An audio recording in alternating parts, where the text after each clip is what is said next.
मतलब लड़कियों की जो है ना, हम तरबियत ही इस तरह से करते हैं कि बेटे आपने अगले घर जाना है, आपको तरीका होना चाहिए, सलीका होना चाहिए, बैठने का, उठने का, खाने का, पीने का, बनाने का, सुधारने का चीज़ों को। लेकिन लड़कों को जो है वो हम उस तरह की नहीं देते तरकीब।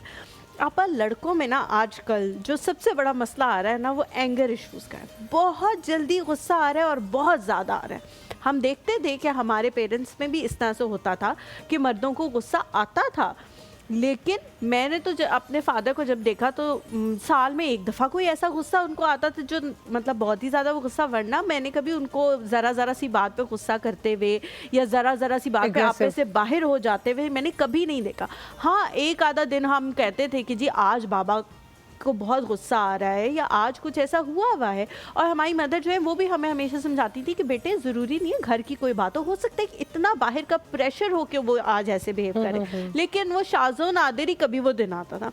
आजकल हम देखते हैं लड़के इतना गुस्से में आपे से बाहर हो रहे हैं, मारना पीटना भी शुरू कर देते हैं। फिर जब ठंडे होते हैं तो ला के तोहफे तहाइफ, वो तोहफे तहाइफ तो रिप्लेसमेंट नहीं है ना जो आपने सब कुछ किया है। तो ये एंगर इश्यूज़ क्यों हैं इतने ज़्यादा? ऐसे है कि जो बच्चों को देखें, माँ बाप को अपने बच्चों का पहले दिन से पता होता है, उनकी तमाम अच्छाइयाँ, तमाम बुराइयाँ, जो उनमें कमी है या जो उनकी गलतियाँ हैं, पेरेंट्स को सब पता होता है। बच्चों में जैसे एंगर इशू है और एग्रेसिवनेस बहुत ज़्यादा बच्चों में, या कोई ड्रग्स लेते हैं या कोई और फिज़िकली प्रॉब्लम्स हैं, ये सारी चीज़ें पेरेंट्स को पता होते हैं।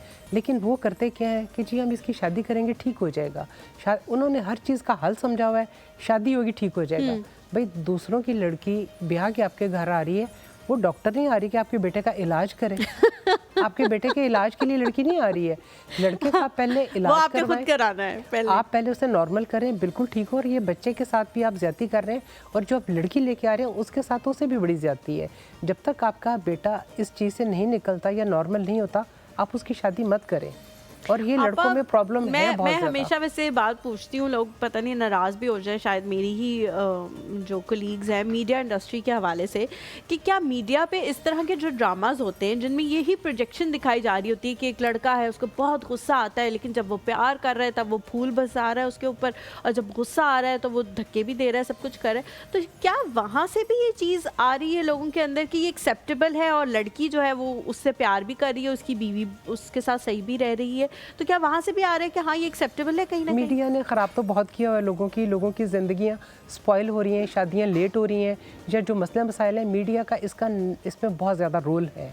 लेकिन ये है कि जो लड़के इस तरह एग्रेसिवनेस होते हैं, मार पीट कर ली, सब कुछ कर लिया, बाद में गिफ्ट दे दिया, घुमा दिया, ये कर दिया, ये इसका हल नहीं है। क्योंकि देखें, एक अपना खून होता है, माँ बाप होते हैं, बहन भाई होते हैं, आप कुछ भी कर लें वो एक हो जाते हैं बाद में। जबकि हस्बैंड वाइफ या कोई और आपका जब रिश्ता होता है, इसके साथ ऐसी चीज़ें हैं तो वो बात आपके दिल में रह जाती है। मजबूरी है, आप उस वक्त आप ठीक हो जाते हैं या चीज़ों को नॉर्मल करने की कोशिश करते हैं, लेकिन ये चीज़ें आगे चल के तकलीफ़ देती हैं और ये असर रहता है इन चीज़ों का। ठीक है आपा, एक और चीज़ जो मर्दों के हवाले से मैं पूछना चाह रही थी वो ये है कि जब शादी होती है तब तो बहुत सब्ज़ बाग नज़र आ रहे होते हैं, हर किसी को, लड़की को भी ऑब्वियसली आ रहे होते हैं, लड़के को भी आ रहे होते हैं। फिर आहिस्ता आहिस्ता हम देखते हैं कि उनका इंटरेस्ट जो है वो घर में से ख़त्म होना शुरू हो जाता है, और वो उन रिस्पॉन्सिबिलिटीज़ को उस तरह से नहीं निभा रहे होते हैं। वो चाह रहे होते हैं कि उनके दोस्तों के साथ जो उनकी लाइफ पहले थी, लेट घर आना, वापस दोस्तों के साथ ज़्यादा मिलना, वो चाह रहे होते हैं वो उसी अपनी लाइफ में वापस चले जाए। हालांकि लड़की जो है वो अपनी सारी एक तरह से ज़िंदगी को छोड़ के आपके घर आई हुई होती है।